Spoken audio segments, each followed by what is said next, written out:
사랑의 하나님 아버지, 오늘 복된 주일을 허락해 주시고 기쁨으로 주님께 나와서 예배 드릴 수 있도록 은혜를 베풀어 주신 것 감사합니다. 하나님만이 만물의 통치자이시고 교회의 주인이시며 우리의 구원자이시기에 이 시간 전심으로 감사하며 찬양하며 예배하는 저희들 되게 해 주옵소서. 우리가 드리는 이 예배가 주님이 기뻐 받으시는 합당한 예배가 되게 해 주옵소서. 그리하여 이 예배를 통해서 하나님의 거룩한 영광과 임재를 경험해서 이제 시작되는 이 한 주간도 주님의 은혜로 살아가는 존재임을 깨닫고 주님의 힘으로 살아가는 저희들 되게 해 주옵소서. 지금 이 나라는 홍수로 인해서 어려운 가운데 있는 분들이 많이 있습니다. 주님 위로해 주시고 보호해 주시고 그 어려운 가운데서 속히 회복될 수 있도록 긍휼을 베풀어 주시옵소서. 예수님의 이름으로 기원하옵나이다. 아멘. 찬송가 258장 찬송 부르겠습니다.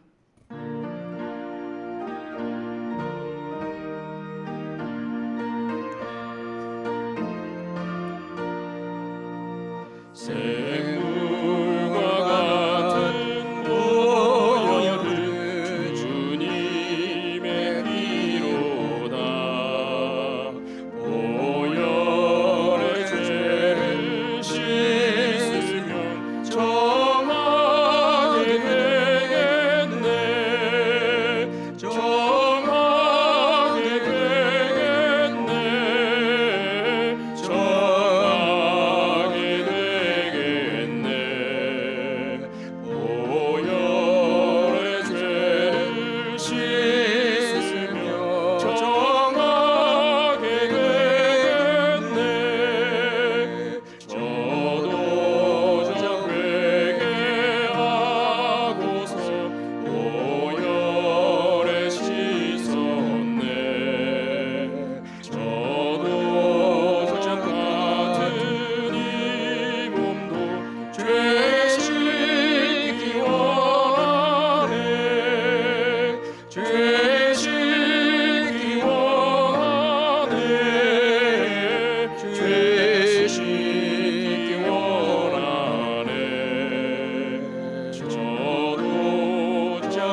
사도신경 고백하겠습니다.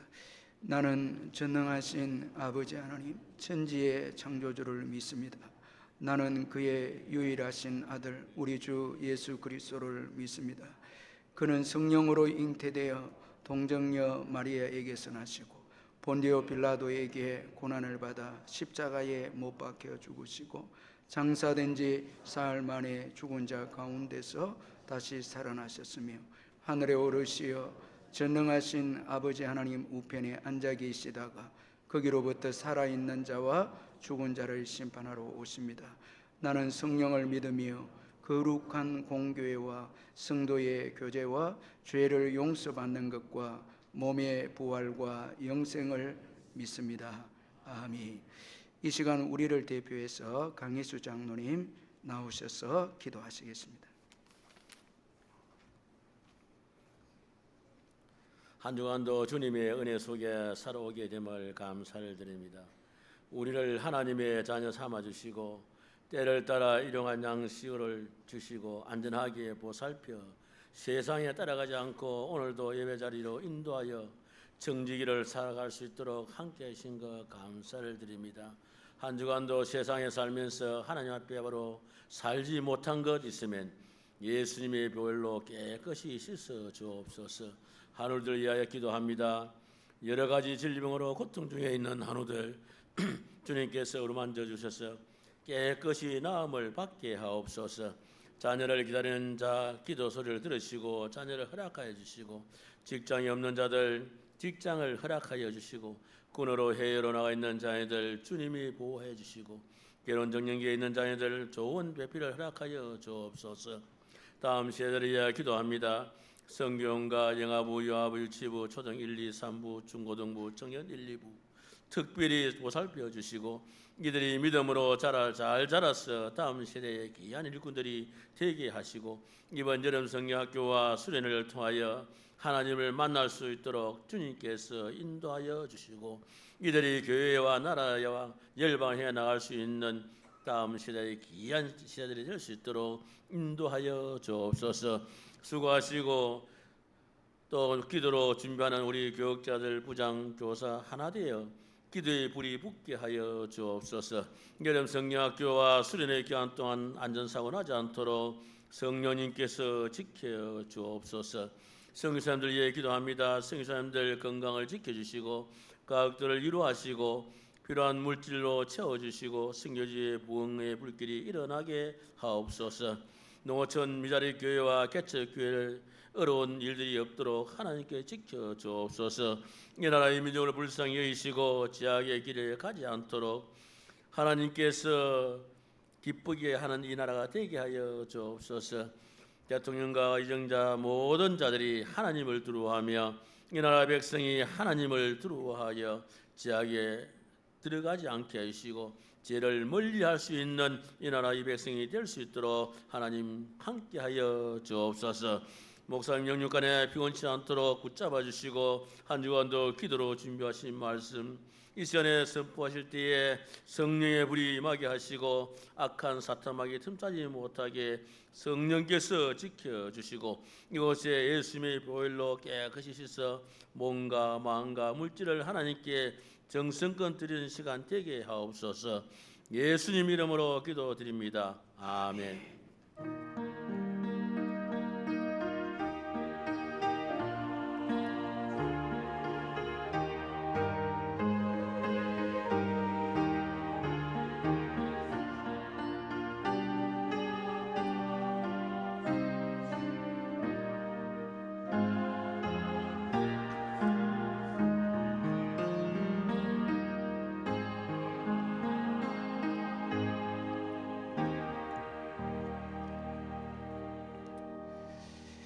하나님의 말씀은 잠언 23장 17절에서 19절 말씀입니다. 구약 성경 936페이지 잠언 23장 17절에서 19절 우리 말씀 찾아서 같이 우리 읽도록 하겠습니다.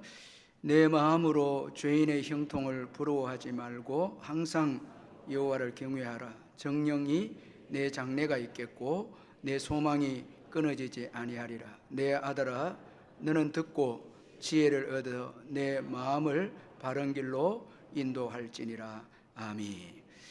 우리 찬송가 300장 부르면서 준비하신 헌금 하나님께 드리겠습니다.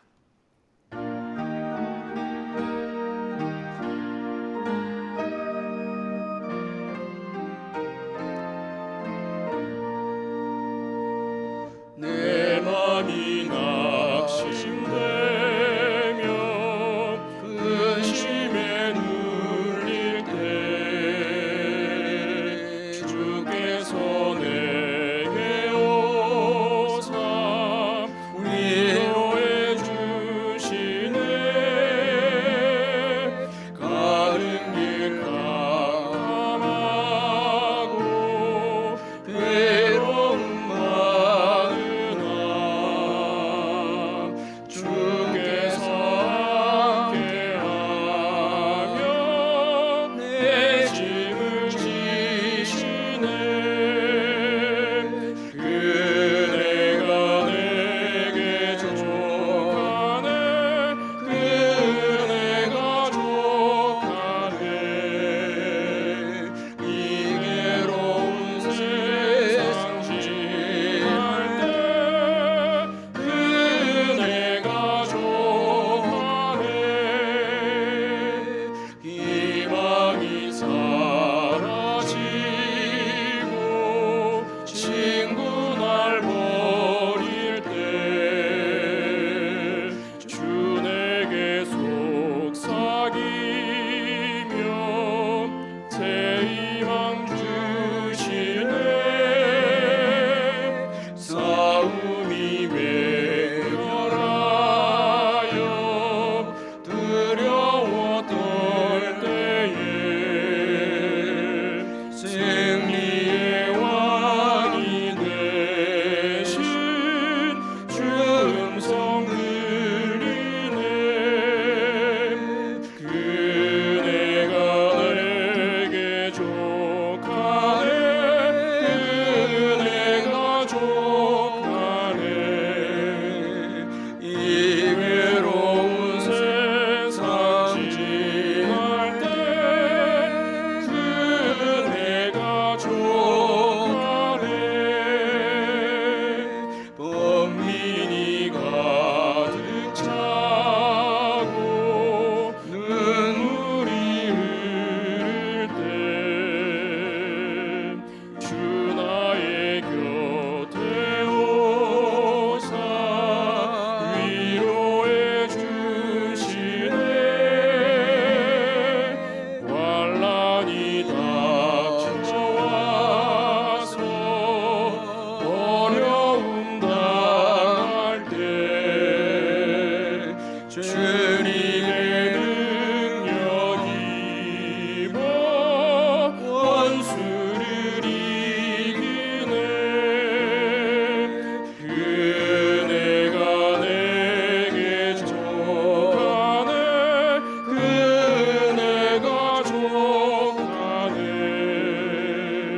이 괴로운 세상 지날 때 그네가 족하네. 사랑하는 성도 여러분, 주 안에서 반갑습니다. 이번 주간에도 주님의 은혜와 평강이 함께 하시기를 바랍니다. 제가 몇 가지 광고를 드립니다. 오늘 예배는 현장 예배와 영상 예배를 동시에 드리고 있습니다. 이 시간 가정에서 병상에서 영상으로 예배 드리는 성도님들께 주님의 크신 복과 평강이 함께 하시기를 바랍니다. 예배 드릴 때 기쁨과 감사로 온 마음을 다해서 예배 드리시기를 바라고, 11조를 비롯한 예물을 온라인으로 참여해 주시고 아이들도 함께 참여해 주시면 감사하겠습니다. 주일학교, 성경학교와 수련회가 이제 시작이 되어졌습니다. 계속해서 기도 많이 해주시고 또 물질로도 많이 후원해 주시면 우리 주일학교가 큰 힘이 될 줄 압니다. 그리고 여름 주일 예배 시에 이 에어컨으로 인해서 감기를 조심하시고, 추위를 타시는 분들은 모자와 겉옷을 꼭 챙겨서 예배 드리는데 지장이 없도록 해주시길 바랍니다. 구역 모임은 이번 주로 이제 방학에 들어갑니다. 그동안 구역장님들 너무너무 수고하셨습니다. 그리고 피택자 교육이 7월 23일 주일 오후 예배 후에 4시 10분에 찬양대실에서 있습니다. 그리고 오늘 여러분들 꼭 그 서명에 좀 동참을 해 주셔야 되는데, 저출생 대책 국민운동본부 우리 CTS 기독TV가 주관으로 저출생 극복을 위해서 교회 시설 내에 아동 돌봄을 위한 입법 청원을 위해서 이제 우리 성도들에게 서명을 지금 좀 받고 있는데, 우리 교회가 정말 이 아이들 출산이 어려울 때에 교회가 큰 일을 좀 해낼 수 있도록 서명에 동참해 주시면 감사하겠습니다. 오늘 우리 CTS 본부장님 이렇게 또 오셔갖고 하루 종일 수고하죠. 한번 일어나서 우리 경례 박수 한번 하도록 하겠습니다. 너무 감사합니다. 교우 동정란에 우리 34구역에 김동명 성도님 입원하셨고, 51구역에 이경애 은퇴권사님 입원하셨고, 77구역에 이순아 성도님 입원했습니다. 입원한 분들 위해서 기도해 주시면 감사하겠습니다. 헌금을 위해서 기도하겠습니다. 사랑의 하나님 아버지, 감사합니다. 또 새로운 주일을 저희들에게 주시고, 온 성도들이 현장에서 또 영상으로 하나님 앞에 예배 드릴 수 있도록 은총 베푸시니 감사합니다.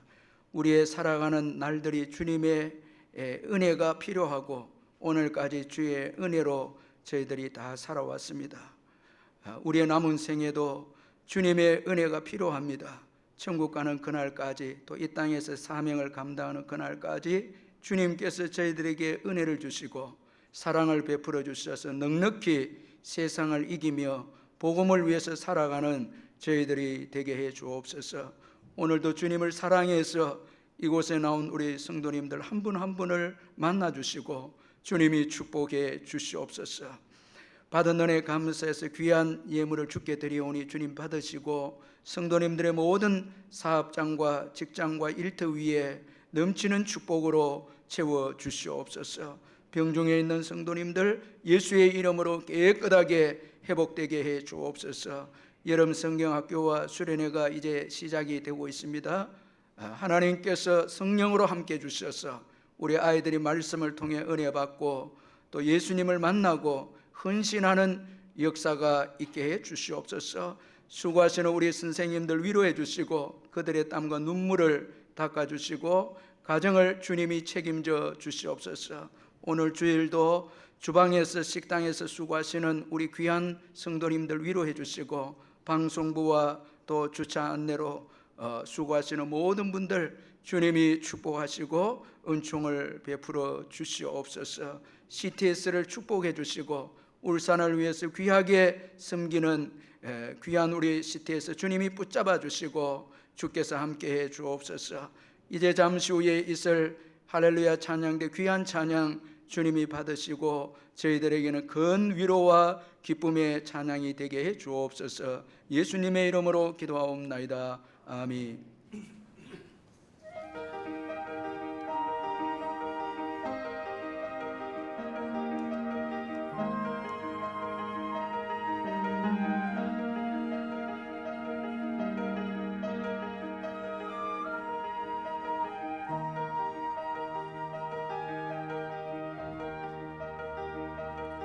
신랑 되신 예수께서 다시 오실 때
할렐루야 찬양대 은혜로운 찬양 감사합니다. 어느 날 한 전도자가 영국의 프리츠 박사에게 물었습니다. 어떻게 하면 영국에서 제일 유명한 전도자가 될 수 있습니까? 그렇게 물었는데 이에 이 유명한 프리츠 박사는 아주 간단하게 대답을 했습니다. 영국에서 제일 작은 자가 되세요. 그렇게 대답을 했습니다. 여러분, 아주 짧은 이 답변이지만은 중요한 교훈을 주는 답변입니다. 가장 작은 자가 되어서 섬겨야 가장 유명한 자가 된다는 것입니다. 그런데 이 짧은 이 말은 성공과 형통이 있기 전에 먼저 그 사람의 됨됨이가 중요하다라는 것을 우리에게 교훈해 주고 있습니다. 자, 우리는 이 세상의 형통과 성공에 많은 관심이 있는데 주님은 성공과 그 형통보다 우리의 인간 됨됨이, 우리의 성품에 주님께서 관심이 있다라는 것입니다. 오늘 본문에서 지혜자 솔로몬은 내 마음으로 죄인의 형통을 부러워하지 말라, 그렇게 말씀하고 있습니다. 여러분, 죄인의 형통을 부러워하지 말라라는 이 말씀의 의미는 형통보다 더 중요한 게 그 사람의 인격이고 그 사람의 됨됨이다라는 것을 우리에게 말씀해 주고 있습니다. 이 세상에는 죄인이 형통하는 일이 있습니다. 그래서 오늘 본문 17절에도 보면 죄인의 형통 이렇게 언급을 하고 있습니다.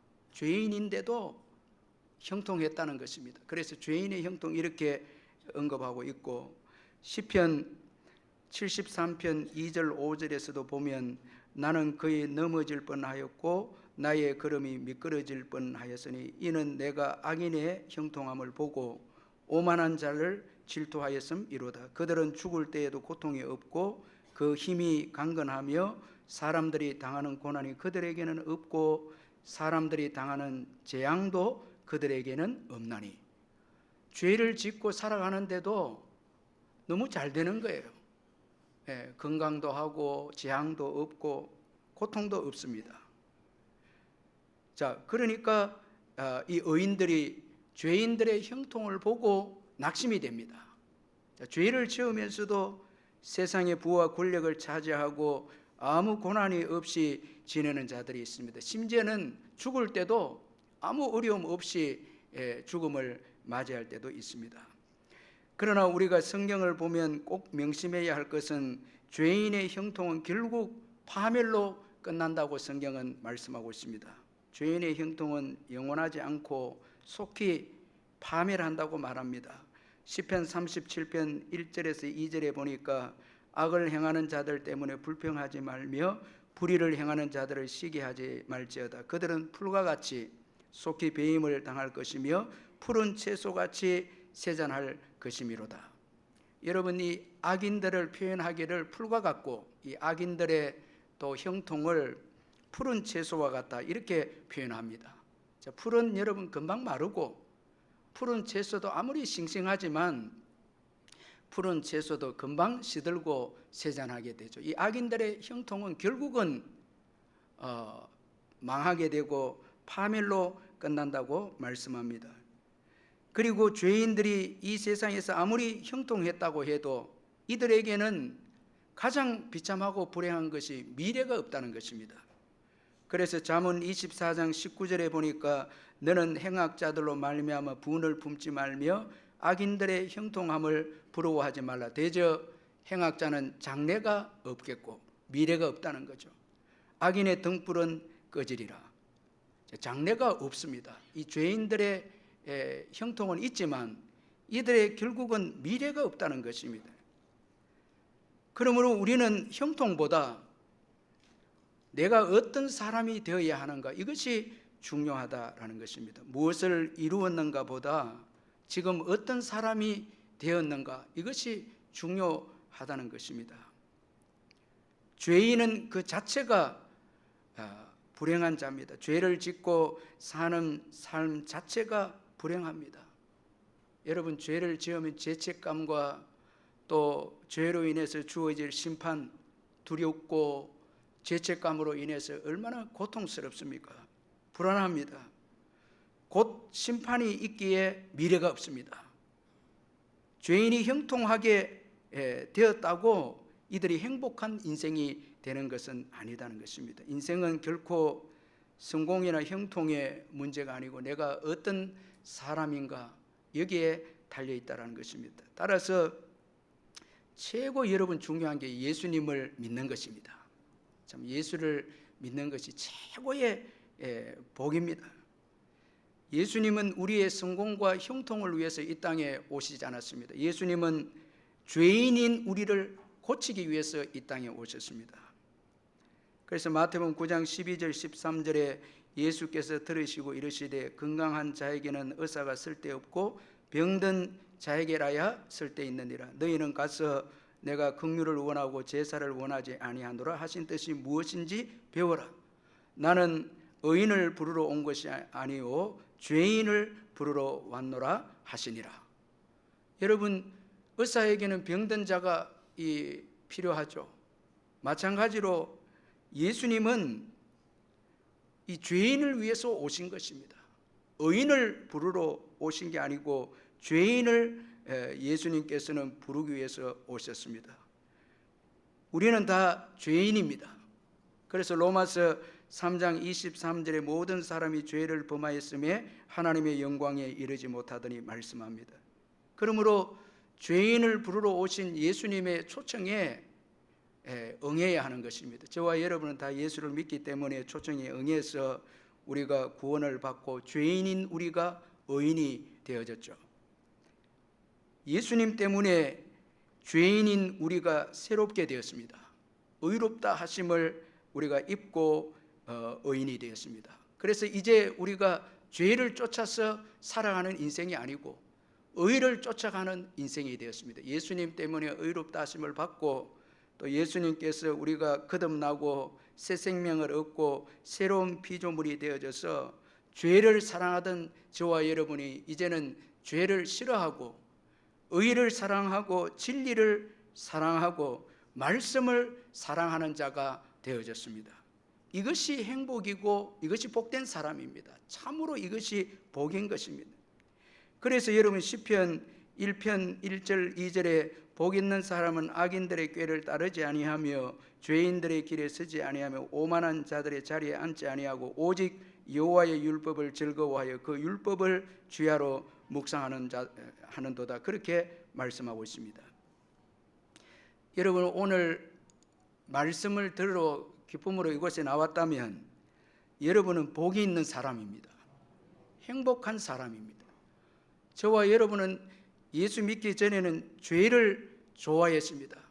진리보다 예수님보다 말씀보다 죄를 더 좋아하고 죄를 쫓아가는 자들이었는데 예수님 때문에 성령을 받고 저와 여러분들이 말씀을 사랑하게 되고 말씀을 주야로 묵상하게 되고 그리고 죄를 따르지 않는 자들이 된 것입니다. 이것이 여러분 복이 있는 것입니다. 이게 행복입니다. 자꾸 여러분 오늘 와서 내가 세상적으로 성공하지 못하고 형통하지 못했다고 여러분 자꾸 기가 죽어 있고 불행하다고 그렇게 생각하면 안 됩니다. 여러분이 어떤 사람이 되었는가가 중요한 것이죠. 이제 여러분 예수 믿고 의인이 되었습니다. 의롭다함을 입게 되었습니다. 그리고 저와 여러분은 이제 의를 쫓아가고 저와 여러분이 어떻게 말씀을 사랑하는 자가 되고 여러분 진리를 사랑하는 자가 되었습니까? 예수님 때문에 성령이 우리에게 들어왔기 때문에 말씀을 사랑하고 의를 쫓아가고 그리고 예배를 여러분 또 사랑하고 사모해서 지금 이 자리에서 예배 드리는 거예요. 그래서 저와 여러분은 복이 있는 인생이 된 것입니다. 우리가 이 의인이 되어져서 말씀을 쫓아가는 이런 사람이 되었기에 복된 거예요. 자꾸 형통과 세상의 성공 때문에 복된 자가 된 것이 아닌 것입니다. 그래서 우리는 죄인의 형통을 부러워할 필요가 없습니다. 오늘 예배자로 있는 이 자체가 여러분 정말 행복한 사람들이라는 것입니다. 그럼 여러분, 우리가 죄인들의 형통을 부러워하지 않기 위해서는 어떻게 해야 합니까? 오늘 본문에 보니까 그것은 바로 항상 여호와를 경외하는 것이라고 말씀하고 있습니다. 우리 17절을 같이 한번 더 읽어보겠습니다. 17절 시작. 내 마음으로 죄인의 형통을 부러워하지 말고 항상 여호와를 경외하라. 죄인의 형통은 절대 부러움의 대상이 아니죠. 이건 잠시 있다가 사라지고 죄인의 결국은 멸망이고 파멸이기 때문에 죄인의 형통을 부러워할 필요가 없는데, 그런데 우리 믿음의 사람들도 죄인의 형통을 시기하고 우리가 부러워할 때가 있죠. 자, 이 죄인의 형통을 부러워하지 않기 위해서는 오늘 이 지혜자 솔로몬은 항상 여호와를 경외하라, 그렇게 말씀하고 있습니다. 여러분, 이 말씀에서 이 항상이라는 말씀이 중요합니다. 항상 여호와를 경외하라.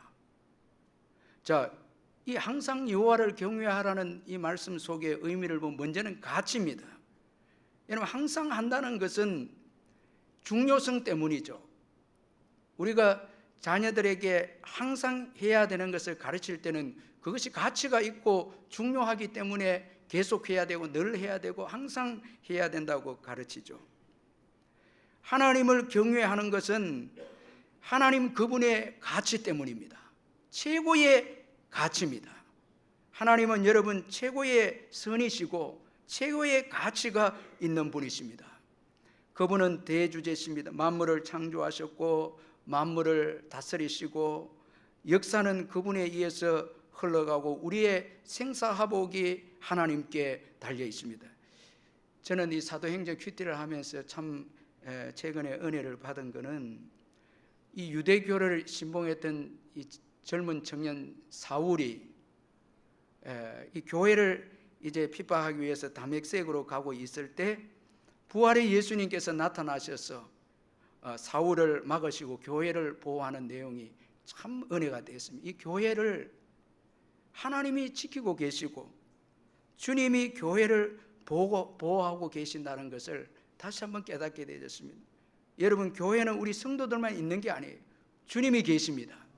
주님이 보호하시고 주님이 지켜주시고 교회를 이끌어 가시는 분은 주님이십니다. 결정권이 주님께 있고 주님께서 교회가 어려움 당하지 않도록 보호하시고, 그리고 이 사울을 예수님께서 변화시켜서 이제 하나님의 사도로 종으로 세우시는 부활의 예수님을 볼 때 참 얼마나 놀랍고 생사화복이 예수님께 달려 있는 것을 보게 됩니다. 참 그분이 모든 결정권을 가지고 계시죠. 교회를 이끌고 계시죠. 주관하고 계시죠. 여러분도 여러분의 삶에 여러분 가정을, 사업장을 주님이 인도하신다고 깨달은 때가 있었을 것입니다. 참 위기와 어려운 가운데서 주님이 주관하시고 이끌고 주님이 보호해 주시고 이런 것을 깨닫게 되면 하나님은 우리의 생애 최고의 가치가 되시고 하나님은 최고 귀한 분이 되시기에 우리는 마땅히 항상 하나님을 경외해야 한다는 것입니다. 참 두려워하고 사랑하고 그분을 최고의 가치를 들여서 그분을 섬겨야 한다는 것입니다. 여러분, 하나님과 비교할 수 있는 것은 아무것도 없습니다. 하나님보다 더 가치 있는 것은 없습니다. 우리가 이 세상에 계속해야 되고 항상 해야 될 일은 없습니다. 그러나 항상 여호와를 경외하는 것은 이건 마땅한 것입니다. 그분이 최고의 가치가 있는 분이기 때문입니다. 나이가 지긋한 이 중년의 목사님 찰스 제퍼슨이라는 목사님이 계셨는데 이분이 한 마을에 30년 동안 목회를 쭉 해왔는데 열정을 가지고 목회를 쭉 해왔습니다. 그 긴 세월 동안 목회를 쭉 해와서 그 마을에서 사랑을 받고 많은 분들이 예수를 믿고 또 마을 사람들이 이 찰스 제퍼슨 목사님을 존경했습니다. 어느 날 아침에 이 찰스 제퍼슨 목사님이 항상 이제 집에서 교회로 걸어 다니셨는데 어느 날 아침 교회로 향해서 걸어가고 있는데 승용차 한 대가 이 제퍼슨 목사님 옆에 와서 섰습니다. 그 승용차는 바로 자신이 섬기던 교회 성도였는데 바로 마틴 고든이라는 그 젊은 사업가였습니다. 그럼 목사님을 교회까지 태워드리기 위해서 길을 걸어가고 있는 목사님을 이제 만나서 자기 차에 태우고 가는데 자기 사무실을 먼저 들리게 되어졌습니다. 그래서 목사님 잠시 저희 사무실에 같이 가서 제가 볼일 좀 보고 다시 목사님 모셔드리겠다고. 그리고 목사님도 자기 사무실에 모시고 갔는데 이 찰스 제퍼슨 목사님이 그 젊은 사업과 함께 사무실에 들어가 보니까 넓은 사무실과 또 현대식 장비 또 직원들 보고 너무 감탄한 거예요. 그러면서 한편으로 좀 낙심이 된 거예요. 자기는 30년 동안 한평생 마을에서 목회하고 이렇게 했는데 여기에는 훌륭한 사무실도 있고 능력 있는 직원도 있고 또 사업에 대해서 전 세계 어느 곳과도 통할 수 있는 능력을 갖춘 젊은 나이에 이 자기보다 절반 정도밖에 안 되는 그 사업가가 외국 사람들과 함께 통화를 하면서 사업하는 것을 이렇게 보니까 자기 자신에게 낙담이 되어졌습니다. 자기는 정말 열심히 했지만은 보잘것없는 인생이라는 것을 깨닫게 되어졌죠. 그리고 이제 사무실에 나와서 그 젊은 사업가와 함께 교인과 함께 차를 타고 이제 드디어 자기 교회에 도착을 했습니다. 이 찰스 제퍼슨 목사님은 교회 서재에 들어와서 하나님께 기도하기 위해서 무릎을 이제 꿇었습니다. 그 순간 갑자기 이런 생각이 이 목사님에게 들었습니다. 창조주이신 하나님과 대화하는 데에는 전화나 직원 그리고 전자장비가 필요치 않지. 서재를 떠나지 않고도 얼마든지 다른 지역에 사는 그리스도인이나 이 마을의 모든 교인들을 위하여 하나님께 간구할 수 있지 않는가? 여러분 아무리 좋은 최신 폰도 우리가 기도해서 여러분 하나님과 기도하면은 여러분 우리 전 세계적으로 다 통하는 거예요. 전 세계적으로 다 통하는 거예요. 그래서 잠시 주눅이 들고 낙심이 되었던 그 마음들이, 그 낙심됐던 마음들이 다 사라져 버린 거예요. 하나님이 얼마나 귀하고 하나님의 역사하심과 그의 능력과 하나님의 일하시는 것을 깨닫게 되어졌을 때 직원들 최신 장비와 그리고 국제적으로 통화를 하고 하는 것들이 전혀 자기에게는 낙심거리가 될 수가 없었다라는 것입니다. 여러분 하나님은 위대하십니다. 여러분 우리가 세상적으로 화려한 모임이 있고 세상적으로 여러분 대단한 기술과 장비가 있다 해도 주님의 교회에 와서 예배하는 이 예배보다 여러분 더 강하거나 더 놀라운 축복이 주어질 수는 없습니다. 주님 앞에 와서 예배하는 것, 최고의 가치자 앞에서 예배하는 이 예배가 얼마나 소중하고 귀한지 모른다는 것입니다. 여러분 우리 다 같이 신명기 4장 6절 7절을 한번 찾아보겠습니다. 여러분 한번 구약을 펴서 신명기 4장 6절 7절 우리 한번 같이 찾아서 한번 읽어보겠습니다. 신명기 4장 6절 7절 같이 한번 읽겠습니다. 시작. 너희는 지켜 행하라. 이것이 여러 민족 앞에서 너희의 지혜요 너희의 지식이라. 그들이 이 모든 규례를 듣고 이르기를 이 큰 나라 사람은 과연 지혜와 지식이 있는 백성이로다 하리라. 우리의 하나님 여호와께서 우리가 그에게 기도할 때마다 우리에게 가까이 하심과 같이 그 신이 가까이 함을 얻은 큰 나라가 어딘. 여러분 지금 이스라엘 백성들은 열방 가운데 가장 큰 나라예요. 뭐 때문에 가장 큰 나라가 되었는가 하면 하나님의 말씀이 그들에게 주어졌다는 것입니다.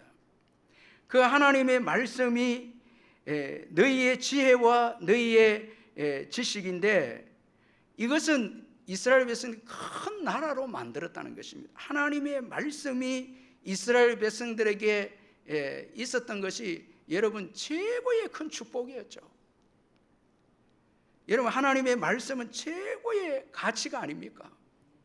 이 말씀을 지금 저와 여러분이 듣고 있고 이 말씀을 예수님 때문에 지금 가지고 있다면 정말 여러분, 우리는 최고의 가치를 지금 가지고 있는 것입니다.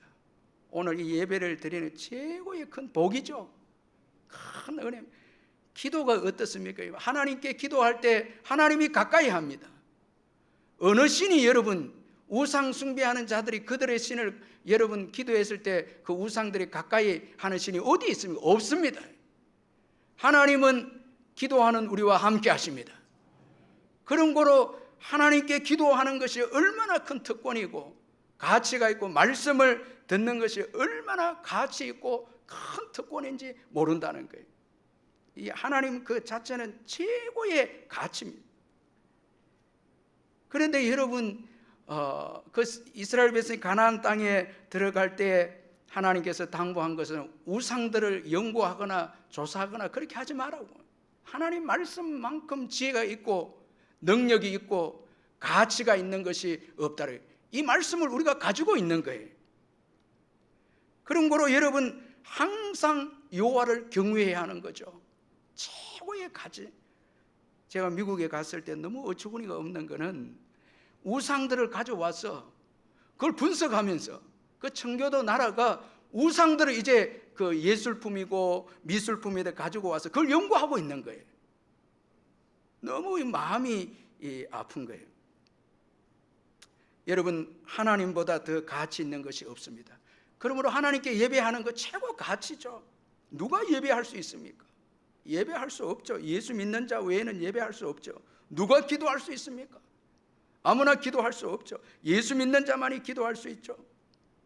하나님께 나아갈 수 있는 것은 예수님 때문이죠. 그래서 하나님은 최고의 가치가 있기에 항상 경외하는 것입니다. 그리고 항상 경외하라, 이 말씀은 여호와를 경외하는 삶이 우리의 삶의 목적이라는 것을 말씀하고 있으면, 늘 해야 하는 것은 삶의 목적임을 의미하는 것입니다. 그런 건 형통이 목적이 아니다는 것입니다. 여러분, 절대 형통과 성공이 목적이 아니고 여호와를 경외하는 것이 목적입니다. 이건 항상 해야 합니다. 영원토록 해야 합니다. 이건 목적이기 때문에. 그래서 잘못된 목적을 가지면 우리는 시험에 들게 됩니다. 예, 죄인들의 형통을 부러워하게 되는 것이죠. 그래서 여러분, 예수를 믿고 우리가 복을 받고 형통하게 되는 것을 삶의 목적으로 삼아서는 안 되는 것입니다. 그것은 덤으로 하나님께서 줄 수도 있고, 여러분 때로는 우리의 신앙을 위해서 주지 않을 때도 있지만, 그러나 목적은 여호와를 경외하는 것입니다. 항상 여호와를 경외하는 것입니다. 예수님은 이것을 분명히 아셨죠. 그래서 사탄이 천하 만국과 영광을 보여주면서 자기에게 엎드려 경배하면 이 모든 것을 주시겠다고 시험했을 때, 예수님은 아주 단호하게 신명기 말씀을 인용하시면서 주 너의 하나님께 경배하고 다만 그를 섬기라. 주 너의 하나님께 경배하고 다만 그를 섬기라.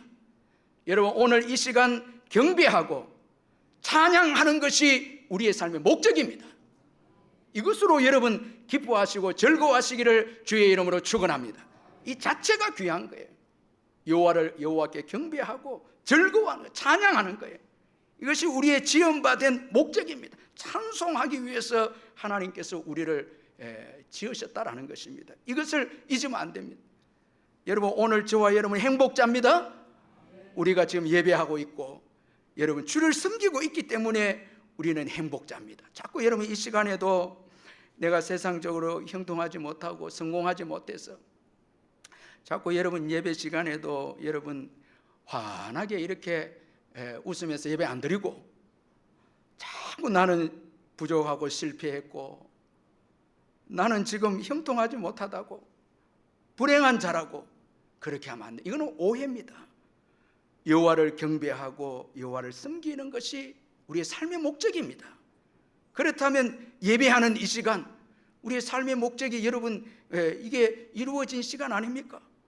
감사하고 예배자로 나온 자체가 감사한 거예요.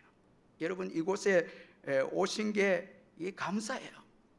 아무나 올 수 있는 곳이 아니에요. 아무나 예배하는 게 아니에요. 정말 예수를 믿고 항상 여호와를 경외하는 자가 예배하는 거예요.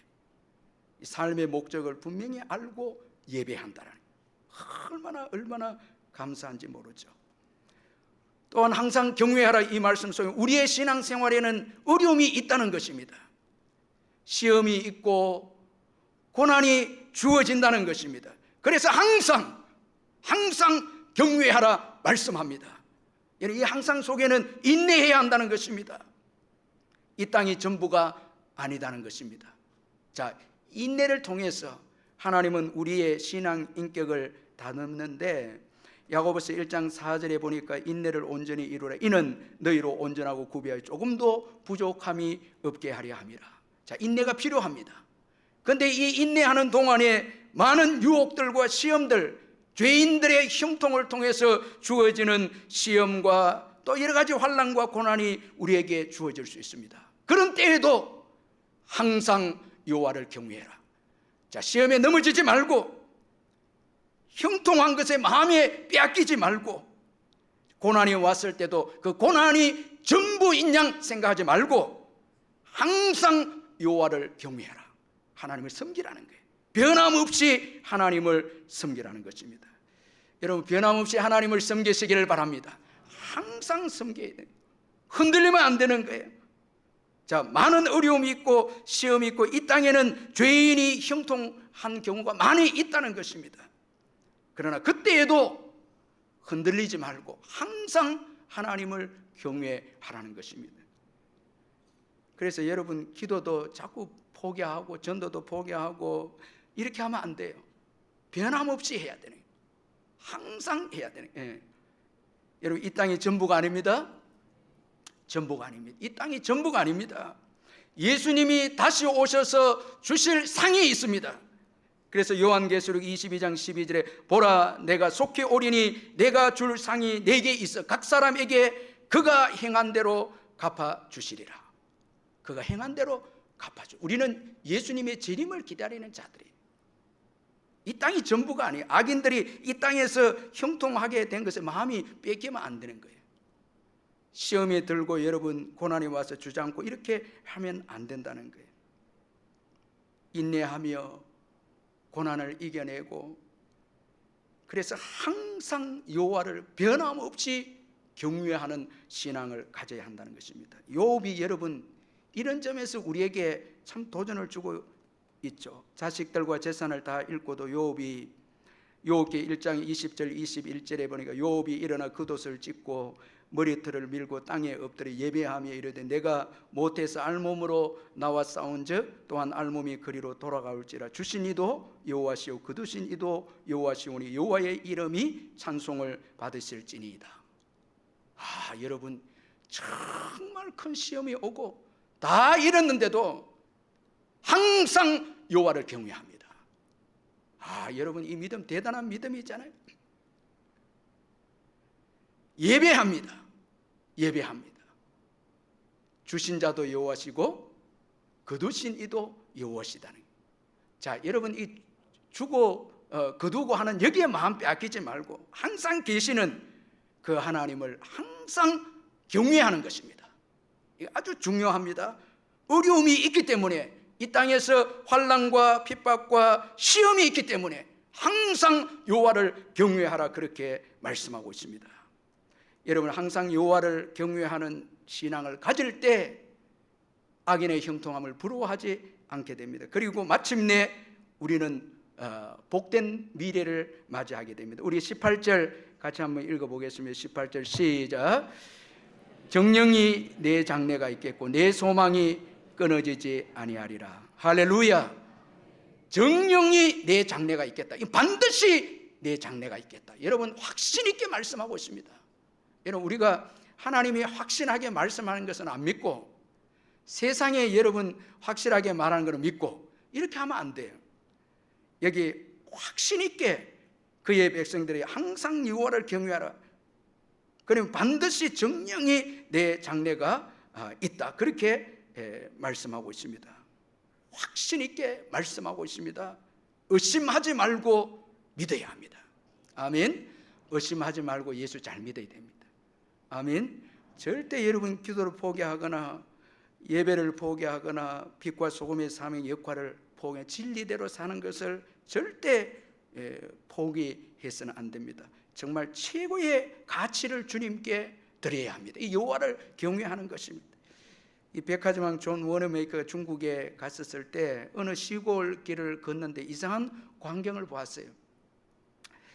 이 왼편에는 소가 쟁기를 끌고 있고 오른편에는 젊은 청년이 쟁기를 끄는 것이었습니다. 이상한 광경을 본 이 워너메이커가 내려와서 농부에게 이 왜 소와 함께 밭에 그 청년과 함께 이 밭을 갈게 하냐고 그렇게 물으니까 그 농부는 그 청년의 아버지였는데 빙그레 웃으면서 저 청년은 내 아들인데 예수를 잘 믿는 주일학교 교사입니다. 그런데 작년에 저기 보이는 예배당을 건축할 때 우리 아들이 소 한 마리를 팔아서 건축원금으로 드렸습니다. 그때 아들이 말하기를 아버지 제가 소 대신해서 밭을 갈겠습니다. 그렇게 여러분 요즘 이런 믿음이 어디 있겠습니까? 소 한 마리 팔아 건축원금하고 제가 대신 밭을 갈겠다고. 그러니까 소 한 마리하고 자기가 이제 밭을 가는 거예요. 존 워너메이커가 믿음의 사람 아니면 크게 감동을 받아서 그 청년을 미국으로 데려가서 신학 공부를 시켜서 이제 중국에 오게 했는데 이분이 유명한 중국 복음화의 기수인 성문삼 이 목사님입니다. 중국 복음화의 기수입니다. 참 여러분 주를 위해서 살고 헌신할 때 장래가 있고 미래가 있는 거예요. 축복이 있는 거예요. 아멘.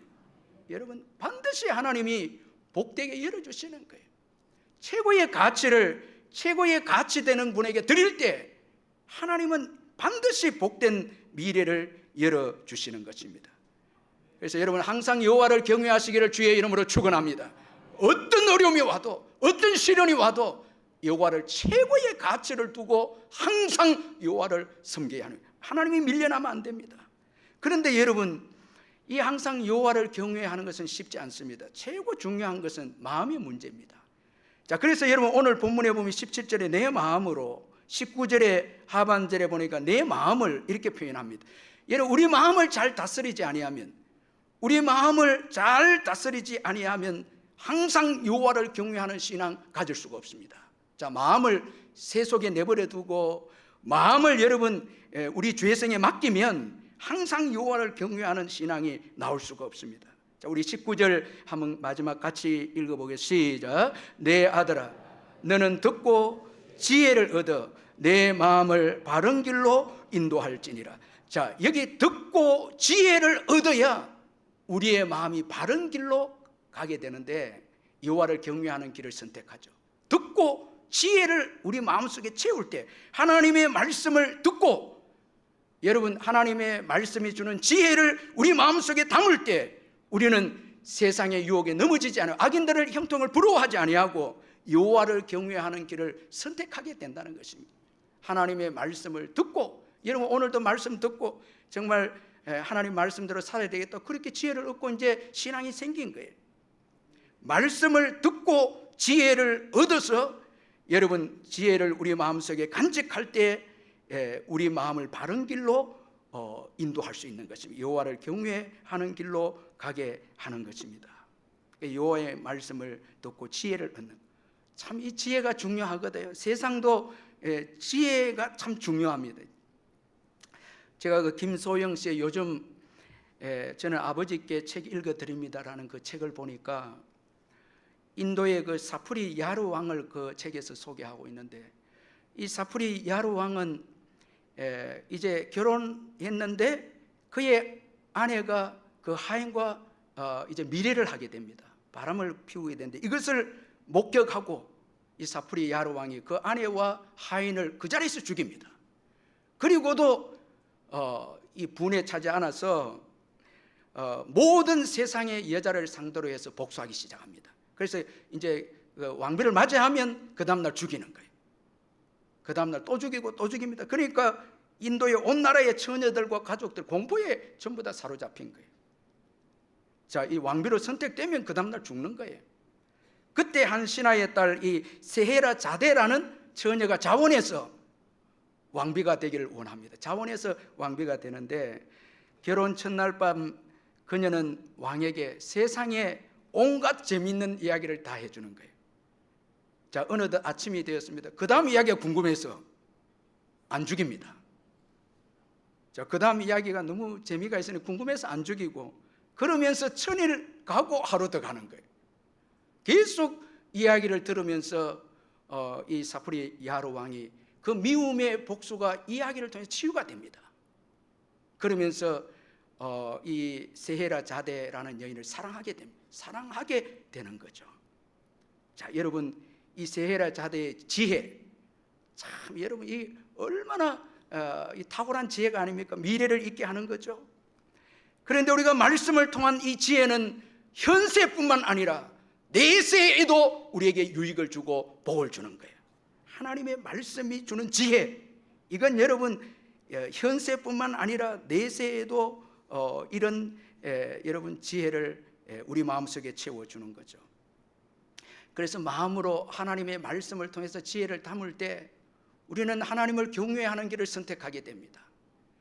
그리고 마침내 그로 인해서 우리의 장래와 우리의 미래를, 복된 미래를 얻게 되는 거죠. 미련한 자는 말씀을 듣지 않습니다. 제가 이 토저 목사님의 하나님의 선지자가 되라는 책을 보니까 아주 단순하면서 재미있는 이야기를 하는데 이 토저 목사님 모든 것들에는 하나님의 지으신 의도와 목적이 있다는 거예요. 그래서 여러분 기도 하나님이 지었는데 여러분 길을 왜 지었어요? 여러분 왜 지었어요? 말씀해 보세요. 귀는 뭐해? 듣기 안 들어요 우리. 그런데 귀를 지은 것은 듣도록 하기 위해서 지었는데 최고 그러면 우선순위는 뭘 들어야 돼? 하나님의 말씀입니다. 왜 우리의 귀를 지었겠습니까? 서로 우리가 부부지간의 말도 들어야 되지만 하나님의 말씀을 들으라는 거예요. 큐티하라는 거죠. 큐티를 쉐링하고 여러분들의 말씀을 읽고 나누고 그렇게 할 때 지혜가 우리 마음속에 들어오기 시작합니다. 그러면 하나님을 경외하는 길에 서게 됩니다. 바른 길이죠. 그러면 반드시 우리의 미래는 복되게 됩니다. 그래서 교회는 여러분 말씀을 나누는 역사들이 일어나야 돼요. 여러분 하나님이 길을 만드셨는데 말씀 안 듣고 세상에 여러분 뭐 다 신문도 읽어야 되고 책도 읽어야 되지만 거기에는 완전 빠져 있으면서 말씀은 하나도 안 듣고 매일 아침에 큐티도 안 하고 주의 음성이 들려지는데도 그 음성을 들어야 우리의 마음이 여호와를 경외하는 길을 선택하게 됩니다. 여러분 느헤미야도 보면 기도할 때 모세의 율법을 여러분 통해서 지혜를 얻고 말씀을 붙잡고 이 무너진 예루살렘 성벽과 무너진 유다 신앙 회복을 위해 기도한 말씀 붙잡고 기도하니까 하나님이 응답해 줄 수밖에 없어요. 말씀을 통해 이미 응답받은 거예요. 그리고 기도하니까 하나님이 역사하십니다. 미래를 주십니다. 복된 미래를 열어주십니다. 말씀 속에 모든 게 들어있습니다. 여러분 말씀을 나누지 않고 말씀 연구하지 않고 사랑하지 않는 거기에는요 미래 없습니다. 절대 미래 없어요. 여러분 교회 일 많이 하려고 하지 마세요. 뭐 이거 바쁘고 저거 바쁘고 그건 소용없습니다. 말씀을 나누는 겁니다. 이거 최고의 주의 음성 들으면 주님이 일하시면 우리가 일하는 거 상상할 수 없는 역사가 일어납니다. 항상 여호와를 경외하는 길은 우리의 길을 열어서 주의 말씀을 듣고 지혜를 얻을 때입니다. 1945년 4월 9일에 이 플로센브루크의 강제 수용소 의사가 이런 그 보고서를 썼습니다. 그날 아침 대6시경 죄수들은 감방에서 끌려 나왔고 판결문이 낭독되었다. 수용소 건물 중 어느 방인가 문이 반쯤 열려 있었고 그 사이로 본헤프 목사의 모습이 보였다. 그는 아직 제수복을 입은 채 무릎을 꿇고 그의 주 하나님께 열심히 기도를 드리고 있었다. 진정한 헌신과 주님이 듣고 계시다는 확신을 전하기에 충분했던 그 매력적인 사람의 기도는 나를 깊이 감동시켰다. 아침이 왔다. 이제 제수들에게 옷을 벗으라는 명령이 떨어졌다. 그들은 나무 아래에 있는 계단에 따라 처형장으로 끌려갔다. 그러나 잠시 그 행렬이 멈췄었다. 본헤프는 봄내음 가득한 숲의 교수대 아래에서 벌거벗은 채 마지막으로 기도하기 위해 무릎을 꿇었다. 5분 후 그의 39의 짧은 생애는 끝이 났다. 3주 후에 히틀러는 자살했다. 여러분, 기도하는 본헤프는 하늘문이 열립니다. 주님이 맞이해 주셨죠. 그러나 세상적으로 악하고 형통한 히틀러는 자살로 끝납니다. 여러분, 최고 가치 있는 삶은 항상 여호와를 경외하는 것입니다. 기도하겠습니다. 하나님 아버지, 우리 모두가 주님 앞에 섰습니다. 귀를 열어서 주의 음성을 듣고 지혜를 얻어서 이 험악한 세상, 유혹이 많은 이 세상 항상 여호와를 경외하는 길을 선택하는 저희들 되게 해주옵소서. 사랑의 하나님 아버지, 신앙은 쉽지 않습니다. 시험도 있고 고난도 있습니다. 그러나 항상 가치 있는 여호와를 항상 경외할 때 마침내 내 장래가 있고 내 소망이 끊어지지 아니하리라 약속했습니다. 이 약속 붙잡고 한 주간도 믿음으로 달려가는 우리 성도님들 되게 해 주옵소서. 예수님의 이름으로 기도하옵나이다. 아멘. 우리 490장 찬송 부르겠습니다.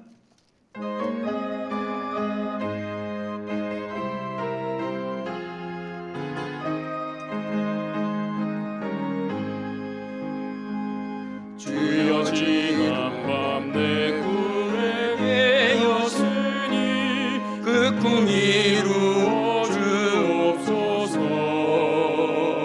밤과 아침에 계시로 보여주사 항상 은혜를 주옵소서. 나의 놀라운 꿈 정녕 남이 이기는 장차 그 은혜 받을 편이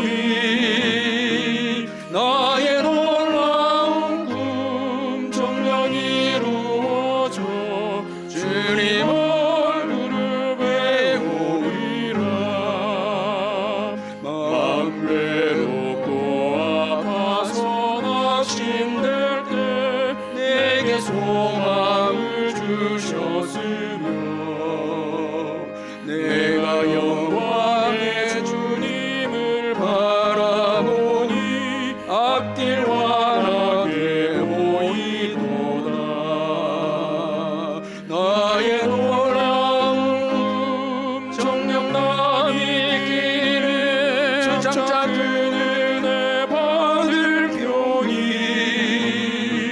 나의 놀라운 꿈 정녕 이루어져 주님 얼굴을 배우리라. 세상 풍조는 나날이 변하여도 세상 풍조는 나날이 변하여도 나는 내 믿음 지키리니. 인생 살다가 죽음이 꿈 같으나 오직 내 꿈은 참되리라.